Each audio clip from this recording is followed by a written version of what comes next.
It was a sort of physical thing. And look to the future when Charles eventually inherits his mother's crown. He has been brilliant in waiting, because my God, that's been a long time in waiting.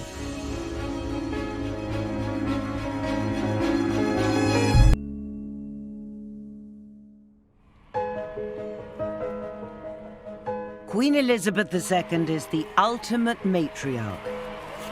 At 93, she's Britain's longest-serving monarch. As a young woman, she pledged her life to one of service and duty. I declare before you all that my whole life, whether it be long or short, shall be devoted to your service. Today, she is one of the most powerful and respected world leaders. So how has the Queen managed to adapt to the changing decades? And what qualities will Charles need to make the crown his own? The Queen's discretion, I think, is her secret weapon. She very, very, very seldom puts her foot wrong. I don't think she would ever pull herself up to her full height. She's just not that sort of woman. And that, I think, is one of her secrets, actually.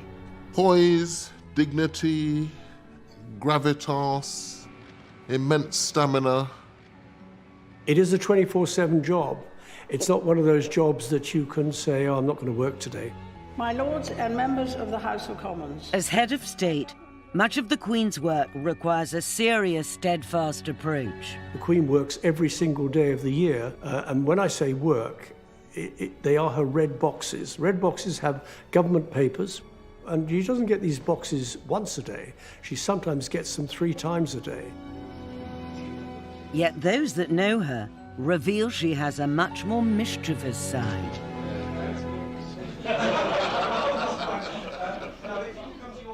She's a wonderful mimic, and she can take all accents and things, and she's got a very good eye. I mean, she'll notice somebody, and she will, you know, after they've left or gone, she'll take them off.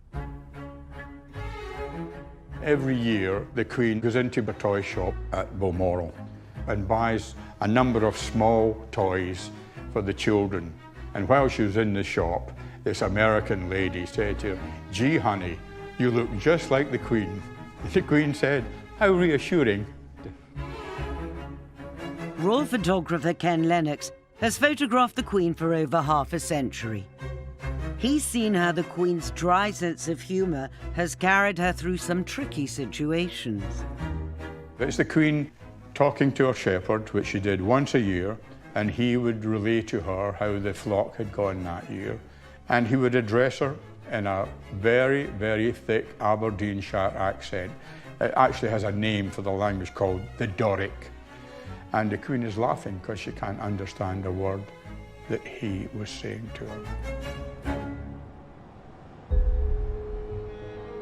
Central to the Queen is her sense of duty and service. And as guardian of nearly 1,000 years of British royal history, she knows the power that legacy wields. The magic of castles, carriages and crowns is enough to seduce any world leader. She's met pretty much anyone and everyone of substance from the middle part of the 20th century onwards. She is absolutely part of an international landscape in a way that no other world leader is.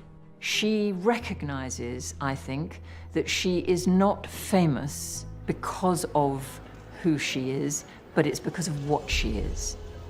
She knows all these world leaders are coming to meet the monarch. Therefore, she is able to be utterly, utterly professional. That professionalism was tested during Donald Trump's first visit to the UK as president in July 2018.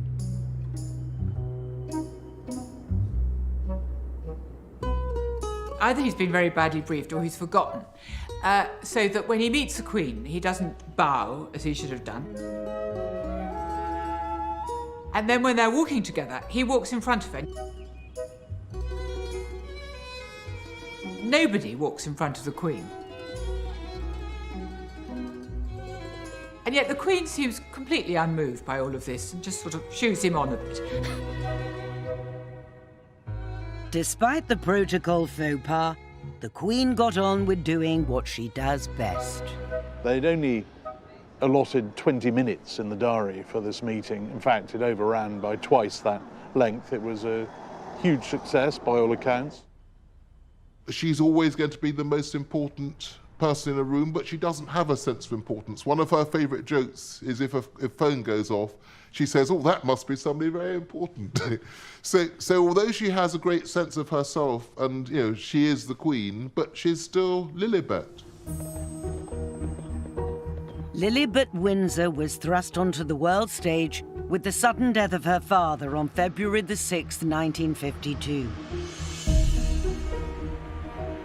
A year later, she was crowned Queen, aged just 27. Despite being in the grip of post-war austerity, this was Britain's chance to put on a show. Britain in the early 50s, there is still rationing. It's drab, it's poor, people stand in queues, women wear headscarves.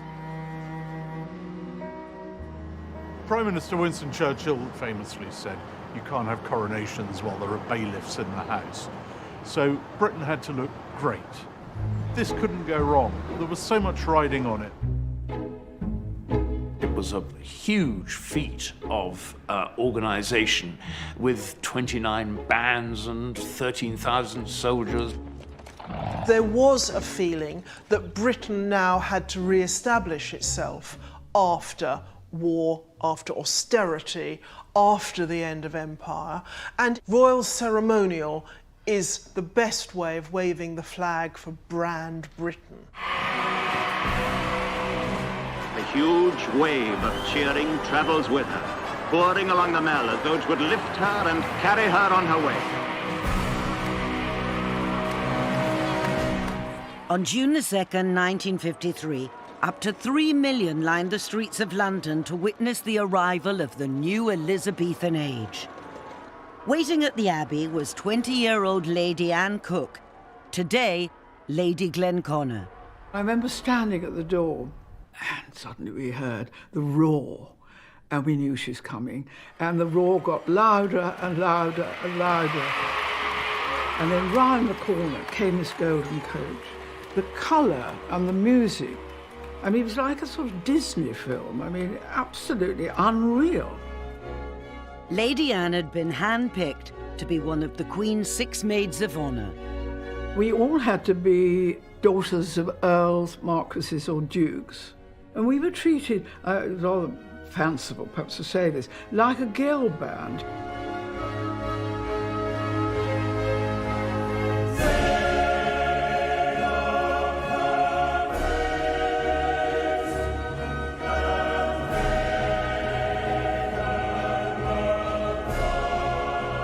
There I am, the little one, almost touching her. Lady Mary Bailey Hamilton was just 19. Today at 85, she's rarely spoken in public about her role as a maid of honour. I got the best place because I was the smallest. And she looked so young, and one thought, gosh, she's got so much responsibility. The maids too felt a great sense of duty. Nothing could go wrong to spoil the Queen's big day. Just in case any of them felt faint, they were issued with a bottle of smelling salts. I had my file of smelling salts in there, not that they did much good. I started to sway. I just, I couldn't see it. Everything was black. I mean, it was awful. I thought, oh my God, I cannot let the Queen down. I mean, I could ruin the whole thing. All the cameras, millions of people all over the world were watching it. Fortunately, one of the Queen's personal ushers, Black Rod, saw what was happening. Suddenly, I had this wonderful arm pinning me to the pillar at the back. He didn't luckily use his rod, but he used his arm. And he kept me, and it was just long enough for me to recover. Oh, here comes the great moment. I may say that crown weighs a ton.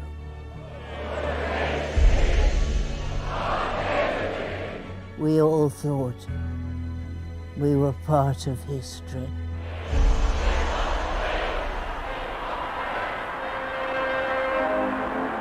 The noise, the love, it was a sort of physical thing. It more or less sort of hit you, you could feel it. This is the most marvellous thing I've ever done in my life. Look at that. Isn't that amazing? I was there. Extraordinary feeling. 300 million people around the world watched this thing. It was a moment when the nation really did come together. It was a real phenomenon. Really, very few people now have a personal memory of it. But it stands on the horizon of the past, a sort of glowing moment in our history.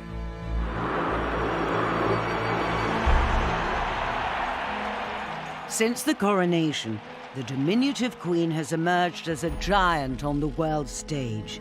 She has met almost every world leader in the past 67 years, although not all were warmly welcomed. For the first and only time in her life, she actually hides in a bush in the palace garden to avoid her own guests.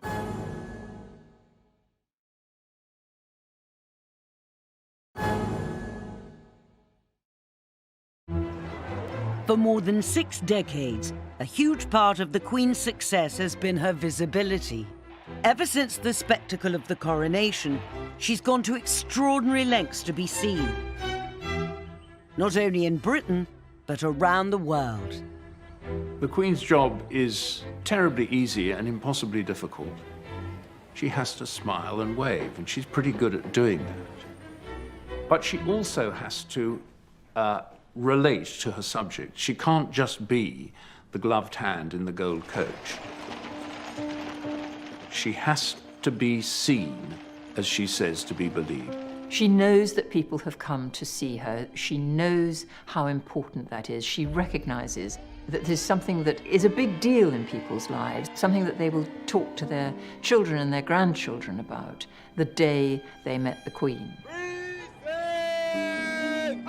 I remember in Kingston, Jamaica, the Queen was determined to do a walkabout. She said, I'm Queen of Jamaica, I will go to downtown Kingston. So she began this walkabout, and the ladies are saying, nice, nice, nice, and they're putting their arms around her. I'm afraid the bodyguards practically lifted her up and threw her into the back of the Land Rover. But she wanted to be seen, and she wanted to meet the ordinary people. Wesley Kerr was royal correspondent throughout the 90s. He regularly accompanied the Queen on overseas visits. She knew that my father was in Jamaica, so she said, did you see your father, Mr. Kerr? And I said, yes, he came down and and he said, did he see me? She wanted to know that the work that she was doing was having a reaction. One of the Queen's secrets is her trademark block colour outfits. At a little over 5 feet, she's learned how to stand out in a crowd. Once upon a time, monarchs were very identifiable because they were wearing crowns and they had jewels and they were sitting on thrones. That is no longer the case. People are going to queue up behind barriers and wait for hours for a glimpse of their monarch. Then she's got to be looking the part. And the Queen looking very bright and summery in turquoise and yellow. Where clothes are concerned, it matters terribly to her. Margaret Thatcher made an extraordinary overture to her when she became Prime Minister. She asked her whether she should consult the Queen about their dresses not clashing. And she got a very chilly note back from the palace saying, "The Queen does not notice what other people are wearing." She's got to stand out. That's why she does wear primary colours. That's why you will see the hat in a crowd of thousands, and that's for a very good reason. As she once said to one of her dressers, "I can't wear beige because no one will know who I am." The Queen's eye for making a statement goes right back to her coronation. Her dress, which took 8 months to create, was embroidered with flowers from both Britain and the Commonwealth in gold and silver thread. She looked incredible. It was a most beautiful dress, heavily embroidered, with all the symbols of the rose, the daffodil. The maids, too, each had dresses which were equally ornate. Brings back memories, does it? Certainly does. I couldn't get into them now. The point was that they are tremendously embroidered down the back, because we were seen from the back a lot. But as you can see, it wasn't lined. And here, you can see where the embroidery is extremely prickly. But we were so proud of them.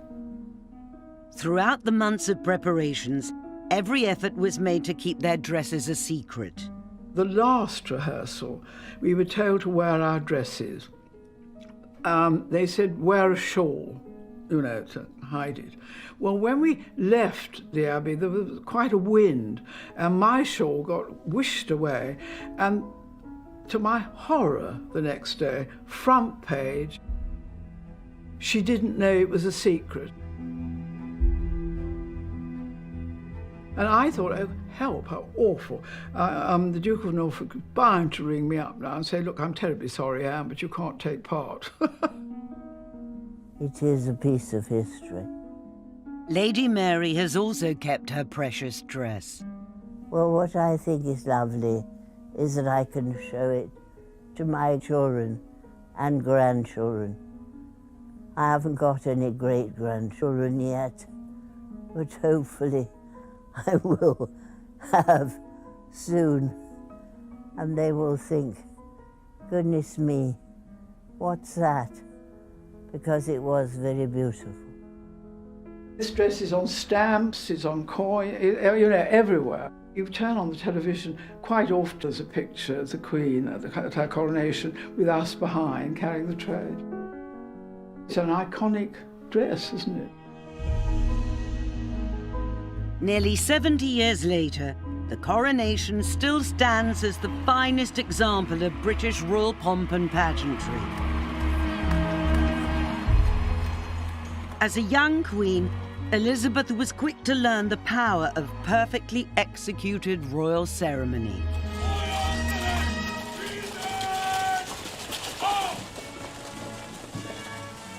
It doesn't matter who you are as a head of state, it's still a very big deal to be invited by Queen Elizabeth II to be part of the great British royal pageantry, to be in a carriage with her, to be the guest of honour at a state banquet.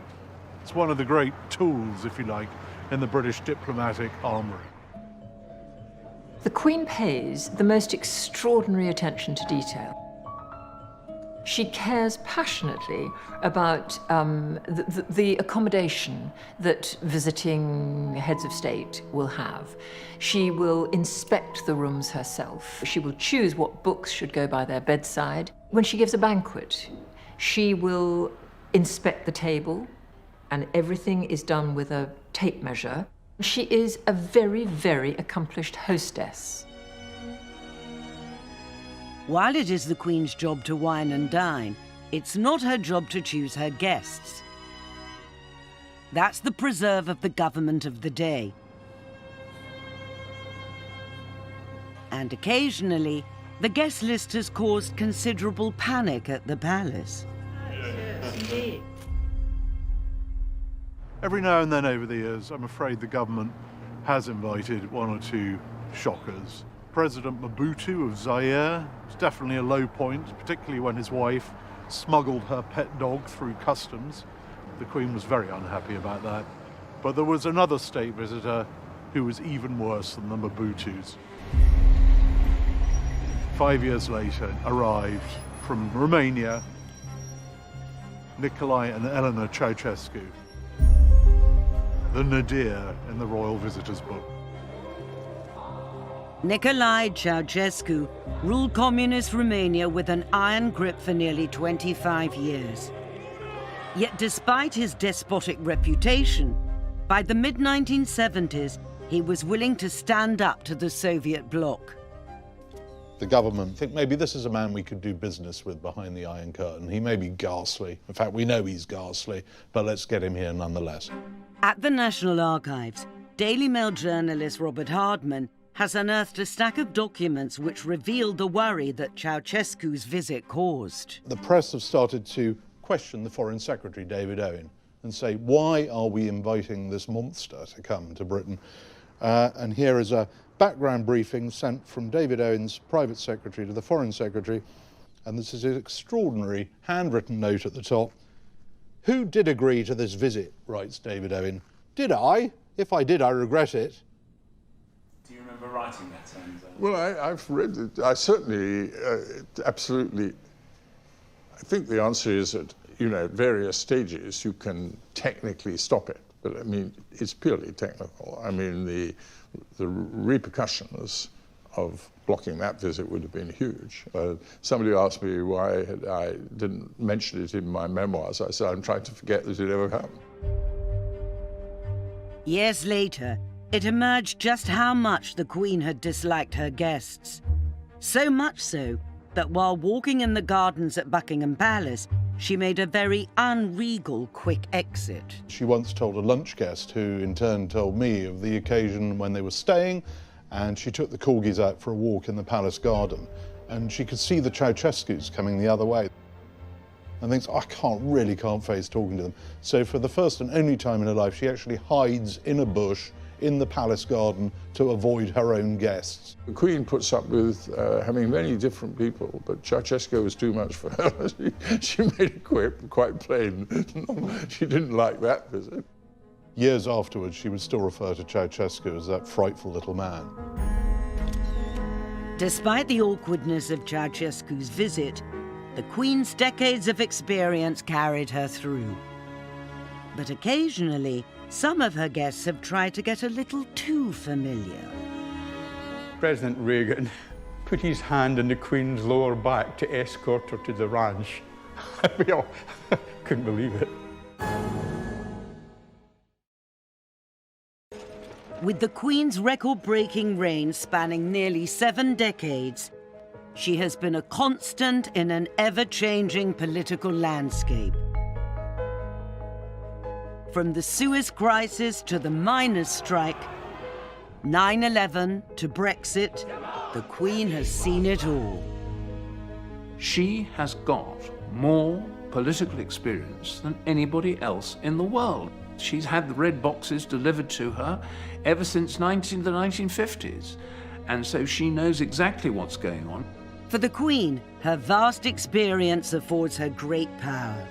As such, she can humble even the most formidable of political beasts. In 1969, US President Richard Nixon came to tea at Buckingham Palace. Nixon, a really shrewd politician, extremely hard-nosed, and yet he comes to Buckingham Palace and his knees turn to jelly. It's a most extraordinary thing. I think it's to do with the ineffable prestige of a monarchy that goes back to, you name it, William the Conqueror, Ethelred the Unready. And I think somebody like Nixon realizes that he's touching the hem of history, really. It's magic. During her reign, the Queen has met 11 sitting US presidents. Always welcoming, she has played a large part in developing the so-called special relationship. Yet few got as close as the flamboyant actor-turned-president, Ronald Reagan. Ronnie Reagan come out and he's got cowboy boots on and he stuck his heel into the gravel and scraped a line for us to stand on. Ken Lennox, was waiting at the Reagans' Californian ranch, just as the president got a little too familiar with the British monarch. The Queen arrives by car. She gets out. The President greets her. And they turn to do a photograph. Snap, snap, snap. And they turn to go away. And President Reagan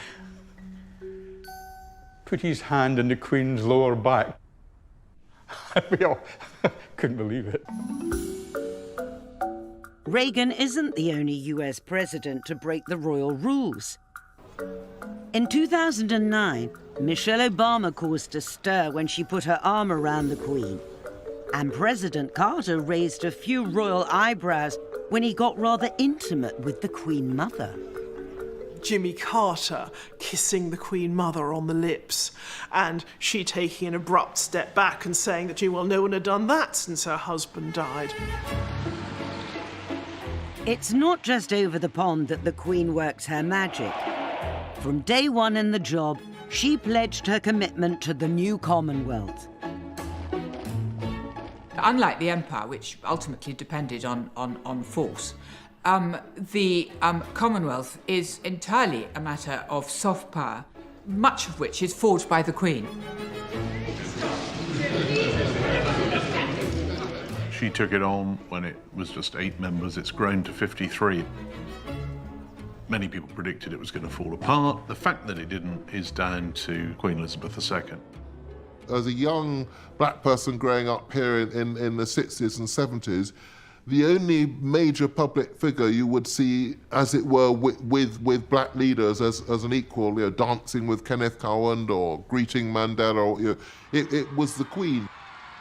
She makes no distinction between people of different races. The Queen has realised that she must stick up for the nations of the Commonwealth, many of which were Republican. They weren't even monarchists, but she's the head of the Commonwealth, and this has been a major achievement in her reign. I feel enormously proud of what the Commonwealth has achieved, and all of it within my lifetime. Prince Philip called her the psychotherapist of the Commonwealth, that she knows all the leaders, she hears their problems, and they see her as a kind of mother figure. Mother, wife, Queen. The job requires Elizabeth to play them all, and much more besides. Yet despite being the most famous face on earth, being monarch can be an isolating job. You are guardian of a whole heap of secrets you can't even share with your husband. You spend a lot of time with strangers. You are expected to know exactly why you're somewhere, why the people you're speaking to are there. I think it's a very lonely job, a very lonely job.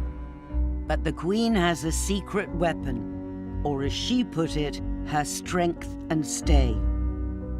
Prince Philip, her dashing naval officer whom she married in 1947, has stood beside, or more accurately behind her, for over 70 years. He's not the kind of man you'd expect to follow a few footsteps behind someone else. Very forthright, but he attended to the Queen. He represented her. He did everything that he could to help, and he calls her Cabbage, for goodness sake. Can you imagine calling Queen Cabbage?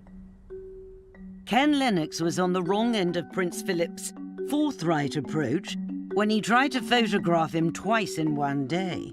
He spotted me out the side of his eye, turned his head round, marched over to me and said, "Has my face changed so bloody much in 4 hours that you need to re-photograph it?" I just stood there, petrified. Yet despite Philip's brusque nature, when called upon to do his duty, he was the first in line to swear his allegiance to his new Queen. Philip, Duke of Edinburgh, who with his hands between the hands of the Queen becomes her liege man of life and limb. This is the moment where he is subordinating himself and his role to supporting the Queen. He is dedicating his life not just to her as husband, but as defender, as her number one, if you like. The Duke of Edinburgh, I think, wanted to make the coronation wonderful for the Queen, looking after, but he was a bit fussy. We had been trained absolutely by the Duke of Norfolk. We knew exactly what to do. But I remember him coming out, saying, Anne, you better lift that up or do something, you know. And he wanted, I think, to be part of it, you know.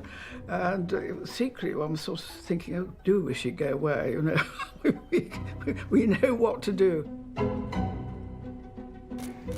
After the coronation, the Queen and Prince Philip undertook a marathon 6-month tour of the fledgling Commonwealth, becoming the first ruling British monarch to set foot in Australia and New Zealand.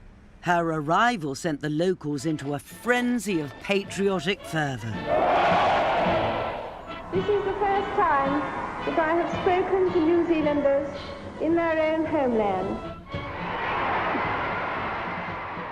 There was something almost medieval about that coronation tour. People were completely carried away. There was one town where they'd made a very special red carpet for the Queen to walk along, and after she left, no one could agree what should happen to it. So they cut it up into tiny pieces, and everyone in the town got a tiny piece of the carpet as a souvenir. In another town, everyone wanted a piece of the royal loo paper in the hotel that had been set aside for the royal rest stop. So each person who queued up, and they queued for a very long time, was each handed one sheet of loo paper. Everyone's always pleased to see the Queen, but that country, they pulled out so many of the stops. Some sheep farmers even dyed their sheep red, white and blue. Since the coronation, the Queen has visited well over 100 countries. Today, she is the world's most travelled monarch. To an outsider, it might look like a dream job, but those in the know tell a different story. The royal tours are so organised, you wouldn't believe it. And it's minute by minute. I'm not exaggerating. 9:46, the Queen will arrive to open a new station. 9:49, the Queen will meet the Lord Mayor of such and such. 9:53, the Queen will get into the Royal Land Rover. 9:57, she'll arrive at the park. She will stay at the park for approximately 9 minutes and will receive a bouquet, and so on and so on. It's minute by minute. It's hard work, it's relentless work. I remember in 3 weeks in the Caribbean, she never seemed to sweat. Or I think perspire would be the word, or glow perhaps. She never glowed, never seemed exhausted. With so many people to meet and greet, sticking to the programme is essential. And while the Queen has learned to take her timetable seriously, there have been other royals who haven't always played by the rules. It's very important in these circumstances you do not panic. Linda Chalker was Minister of State for Africa and Overseas Development between 1989 and 1997. She organised several royal tours, including a trip to Nepal where Princess Diana went missing in action. One evening, when we had gone to bed, there was a knock, knock, knock on the front door. Did I know where the princess was? I said, what? She decided, having been invited by the Crown Prince to go out in his motor sports car, to go out with him. He had the roads closed off, and they had a little trip round the roads of Kathmandu. When the errant princess returned, she was unscathed but unrepentant. I said, that was a bit risky, Ma'am, wasn't it? It was all right, she said. It was fun. It's important never to panic, if you can avoid it. Now aged 93, the Queen has more than done her duty for the nation. But what does the future hold for the Crown? We're not anything like prepared. Impossible act to follow.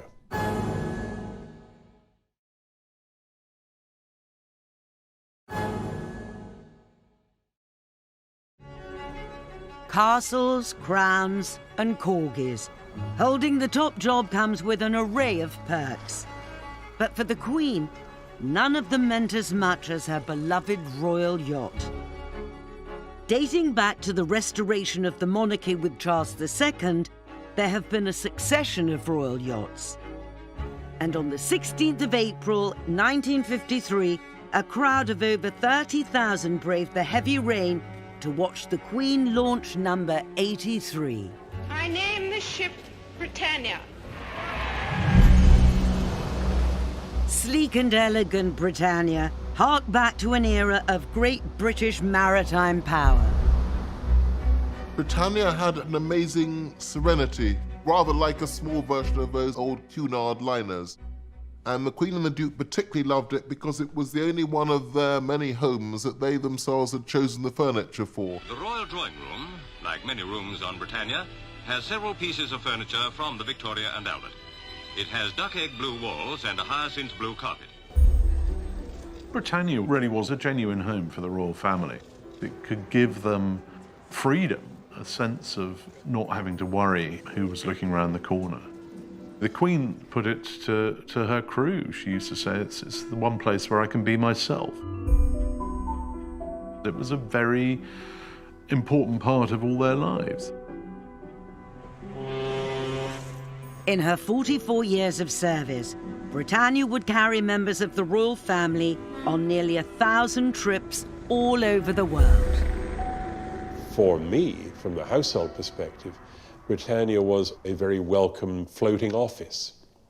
You know, you could catch up on your paperwork, you could make phone calls, you could get your laundry done, you could regroup. Really was a little piece of Britain coming into the harbour. Lots of business deals were done on that ship, lots of receptions were hosted. It was a fantastic place for her to relax, but it was also a brilliant example of British soft power. Everybody wanted an invitation aboard. So if Britannia stopped in your country where you were the British ambassador and you were able to ask people for a drink on Britannia, everybody would turn up. I remember President Yeltsin came and showed a huge reluctance to leave. He thoroughly enjoyed his dinner and I think quite a lot of the wines as well. And would have gladly, I think, sailed with us to Finland if he'd had half a chance. Former Foreign Secretary David Owen also remembers Britannia's power to woo. In 1979, he was on board during a tour of the Gulf when the Queen hosted a dinner for King Khalid of Saudi Arabia. It was a terrific evening. He thoroughly enjoyed himself. You could absolutely see this. And when it eventually came for him to go, I mean, it was quite late.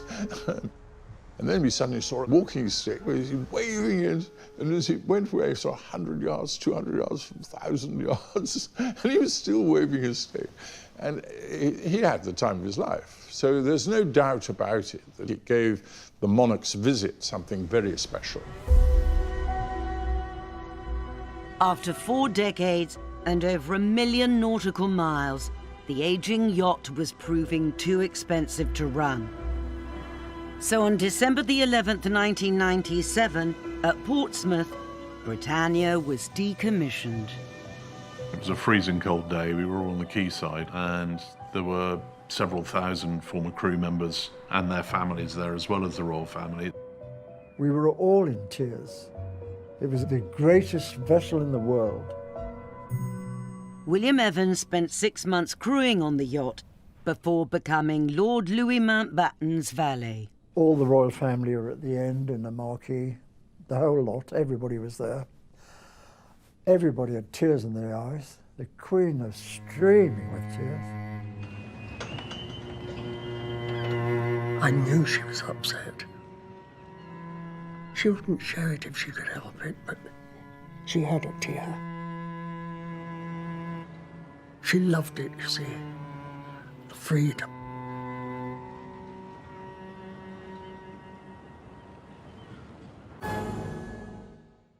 Britannia's decommissioning signaled the end of an era.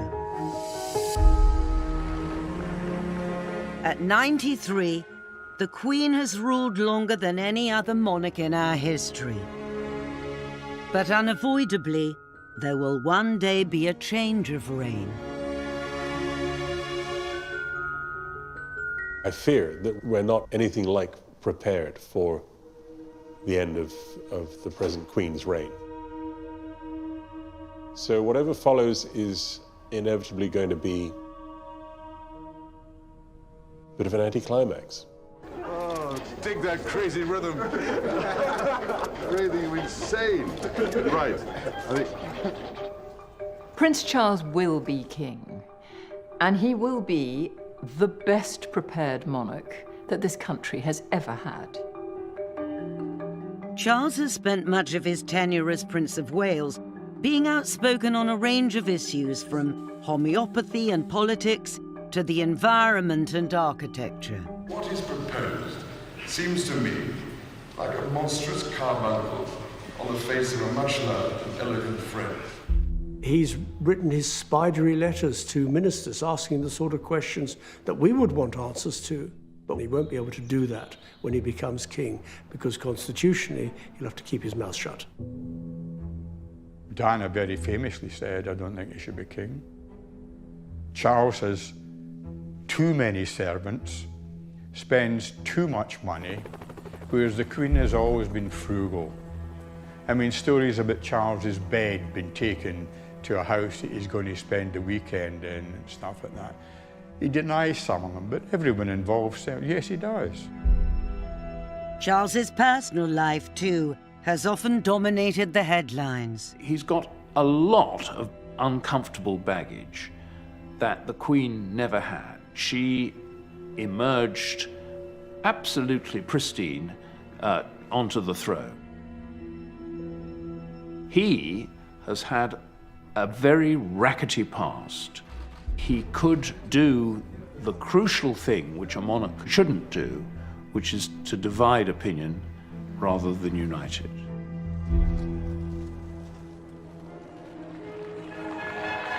But in recent years, Charles's image has undergone a transformation.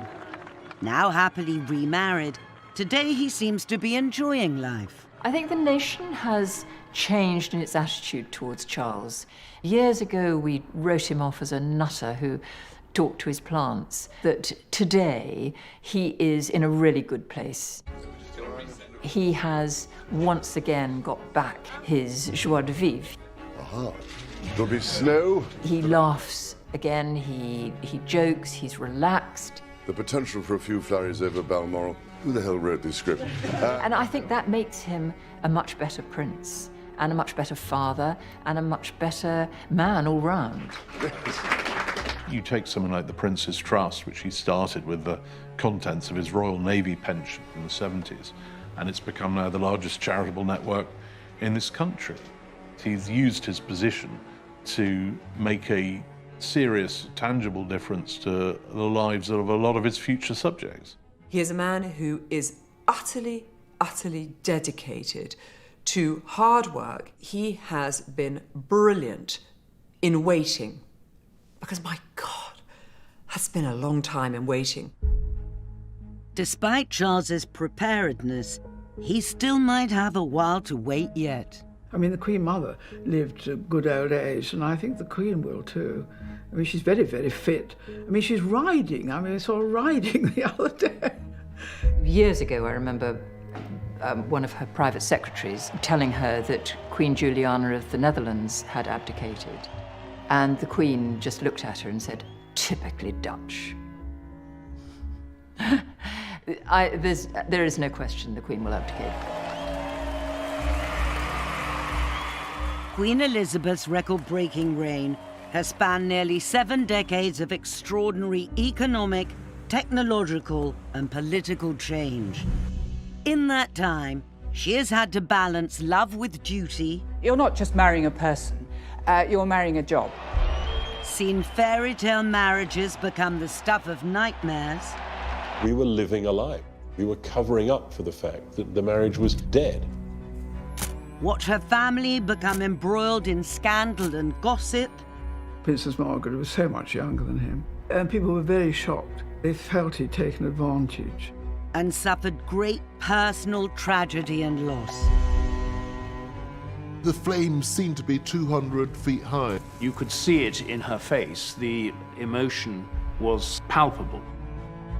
Yet through it all, Queen Elizabeth II has remained resolute. So much so that whilst around the world other monarchies have fallen, the British crown has not only survived, but thrived. Today, the future of the House of Windsor seems assured. It is an institution that works really well for this country because it is set apart from the grubby business of politics. As King Farouk of Egypt said, shortly before his own throne went south, very soon there'll only be 5 kings left: the kings of hearts, spades, diamonds, clubs, and the King of England.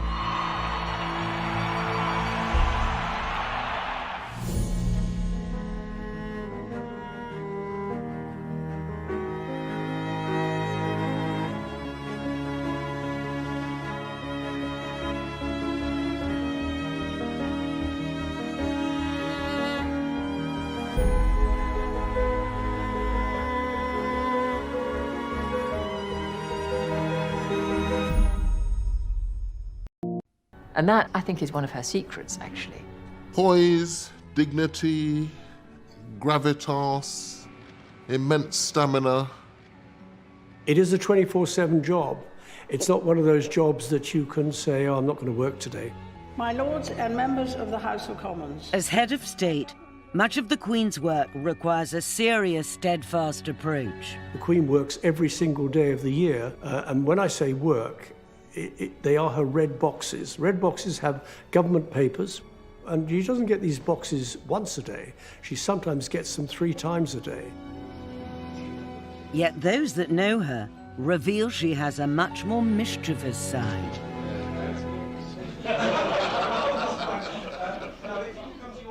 She's a wonderful mimic, and she can take all accents of things, and she's got a very good eye. I mean, she'll notice somebody, and she will, you know, after they've left or gone, she'll take them off.